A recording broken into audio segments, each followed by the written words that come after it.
coming. Yeah, it's closed. Okay, good.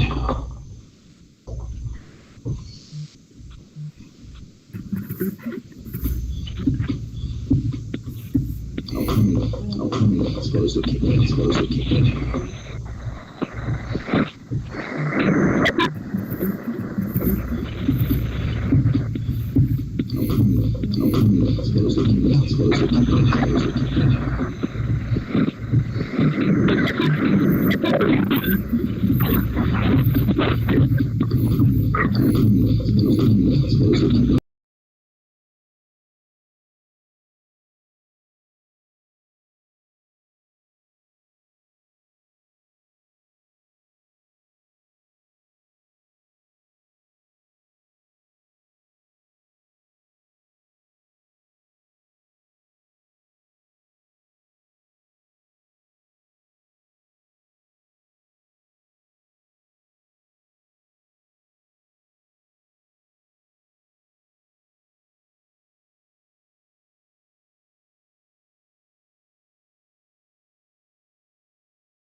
All right, are we good? Who's joining us? Okay, he said 10 seconds, so I'm going to assume I can go. Maybe he'll tell me to stop again. All right, calling to order this meeting of the special call meeting. Who's joining us? Okay, he said 10 seconds. he said 10 seconds. Okay. Special call meeting of the Franklin County Board of Education. Call to order. I can't see the agenda, but what's the first thing on the agenda? So the first thing is the Healthy at Sports plan for fans in attendance. And the rationale here is principals, the athletic directors, and the health department have worked with us here to develop a Healthy at Sports 2020-2021 plan for having fans in attendance under guidance from KHSA. And we have attached that plan for your review and approval. We can talk about this, but the recommended motion is to approve the 2020-2021 plan for fans as presented. All right, you've heard the superintendent's recommendation. Is there a motion to approve? I make a motion to approve. Is there a second?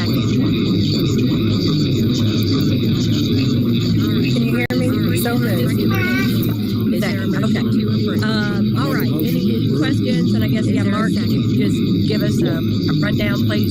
Yeah, so you have this on your computers, but I'm going to go ahead and kind of go through some of the talking points here. First of all, there's no perfect solution to any of this, and we've talked about this at great length.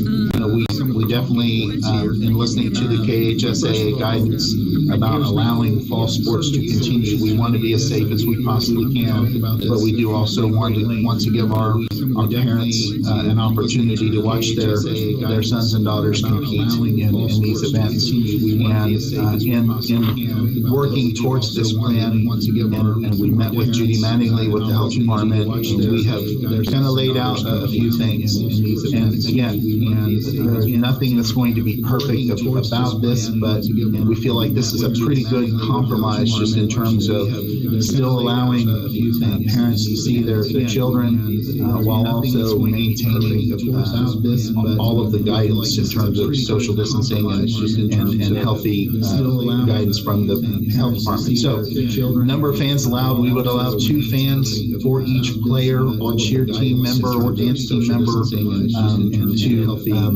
come to the event. And with those 2 fans, what we've been told by the health department and as part of this KHSA documentation is we will have to have all of the contact information for everyone who comes to an event in case there is a breakout of COVID and contact tracing phone calls and emails need to take place. So we would need to, at that point, collect the name, email address, phone number for every person in attendance. And in order to do that, we are kind of modeling what some other school districts are going to, and that is an online ticketing program. And that's going to be the second item that we talk about in just a few minutes. But the online ticketing company that we're recommending actually does all of that information on the front end, so it won't be as much back end. Every child would be able to have a code that they could give to their parents, who then log into this ticketing app. They purchase the tickets and it asks for their name, phone number, email address, and then the ticket itself would be on their phone, and they could use this as their entrance. So it would take away the contact. We wouldn't have to have someone handing someone a ticket, someone collecting it, or someone collecting money. Everything can be done in advance of time. So that's one element of it. And so pre-registration would be required. We would not be able to sell point of sale tickets, unless we also have some element of being able to collect that information.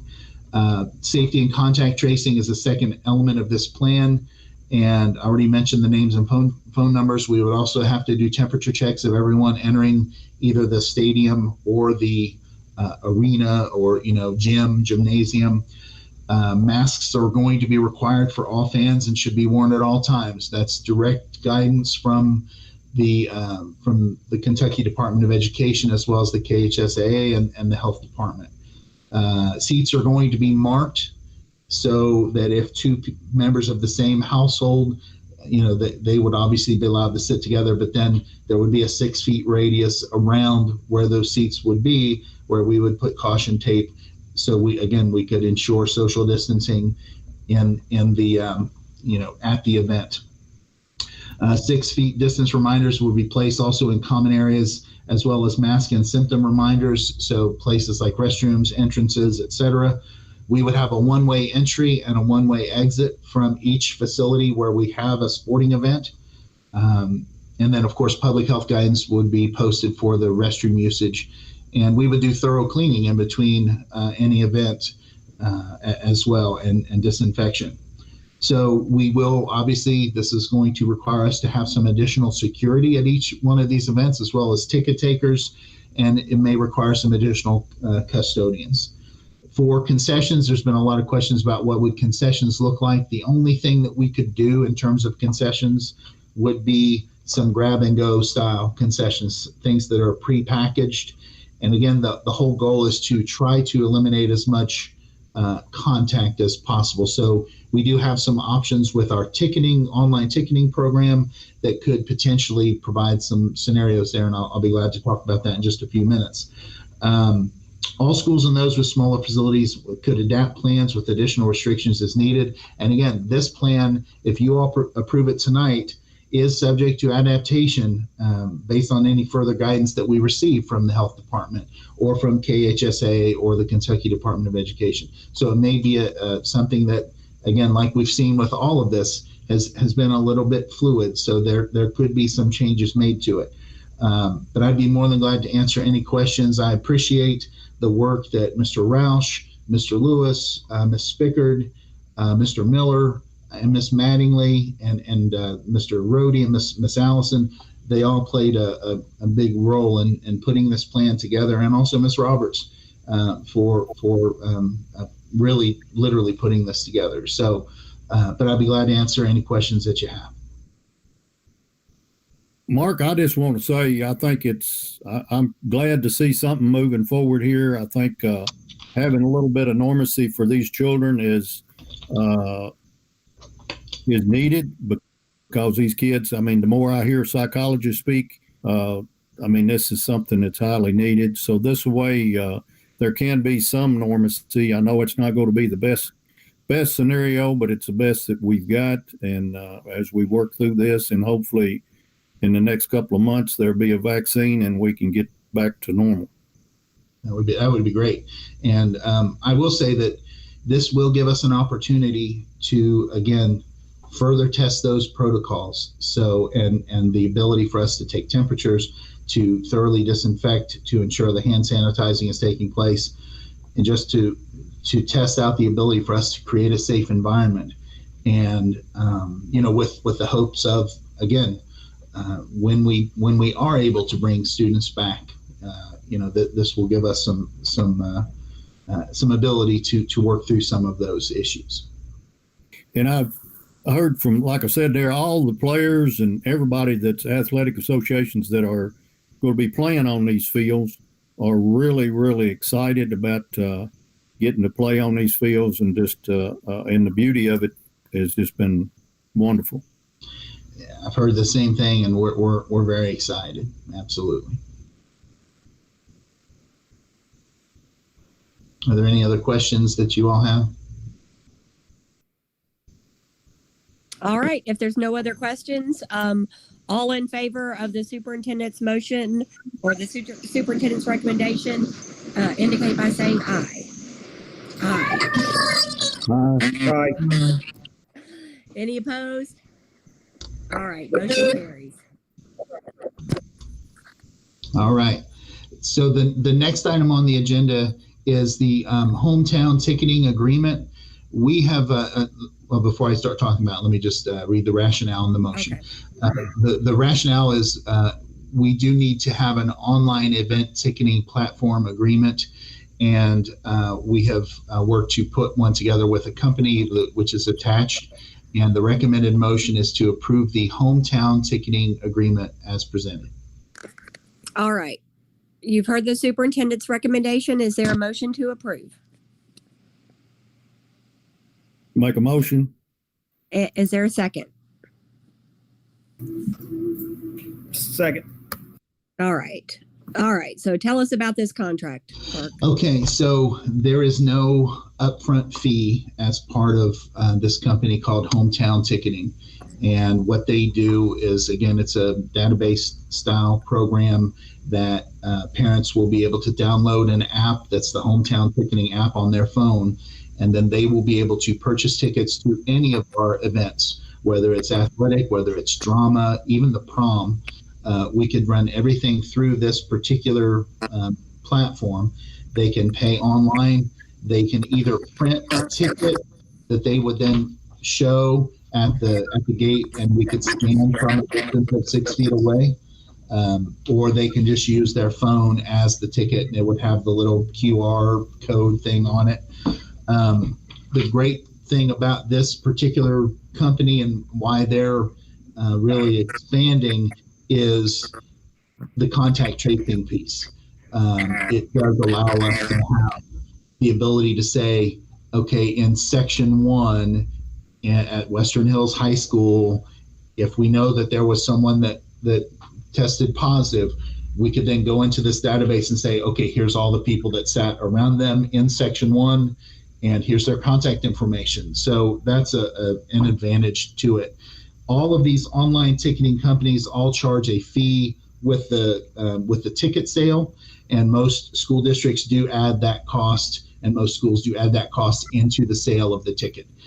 For this particular company, it's a $1 fee per event, and then there's they use a company, I believe it's called Swipe, that then also charges like a 2.9% charge every time that there's that card does what it's supposed to do.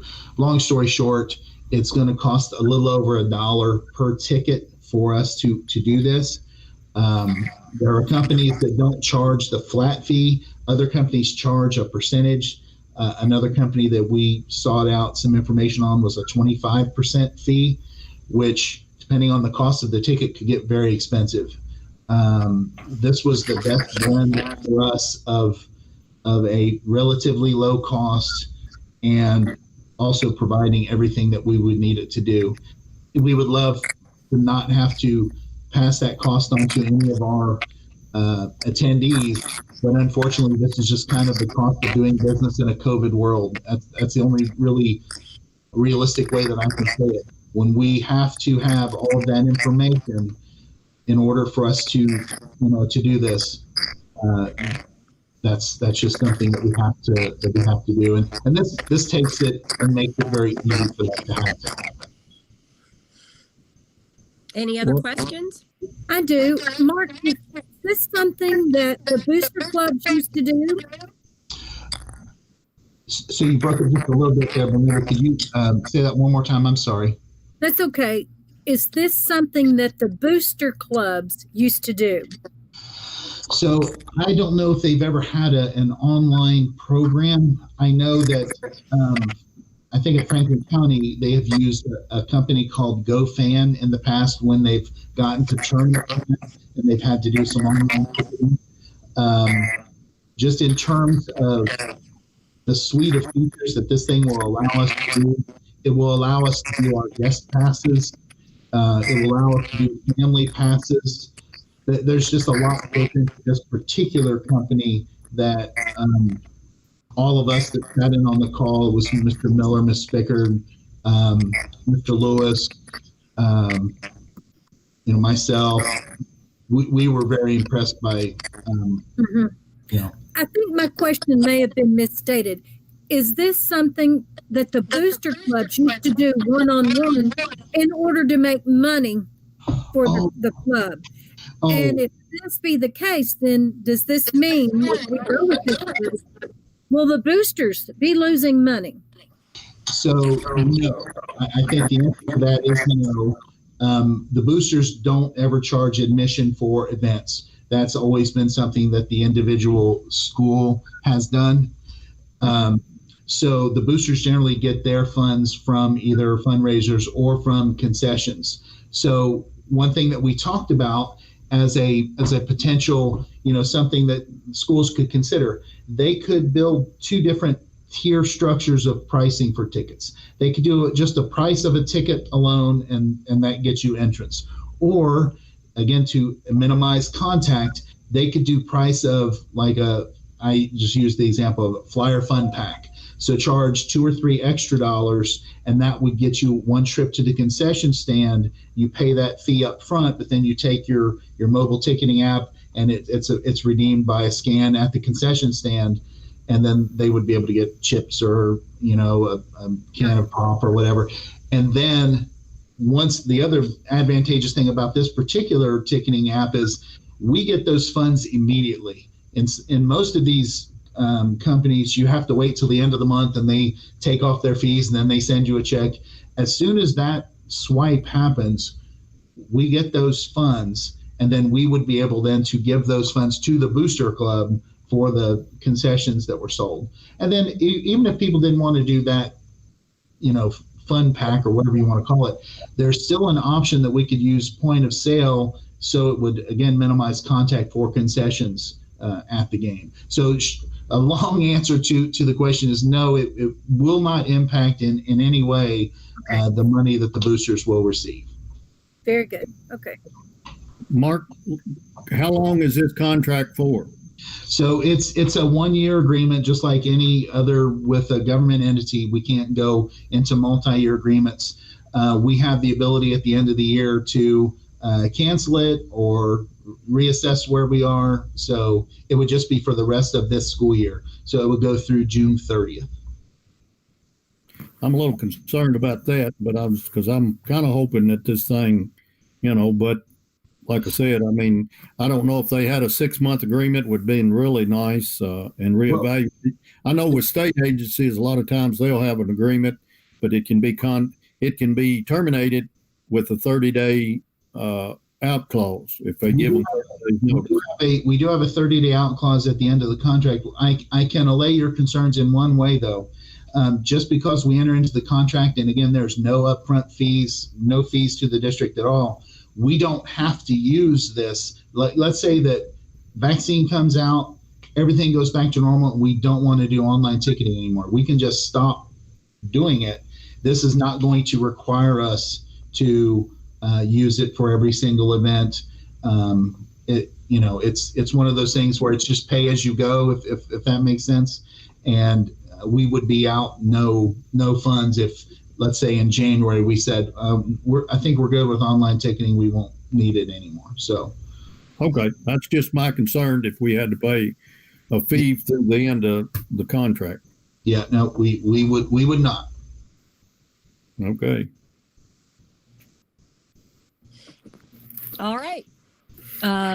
If there's no other questions, all in favor of the motion, please indicate by saying aye.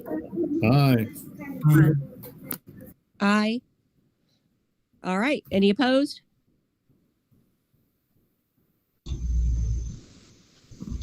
Okay.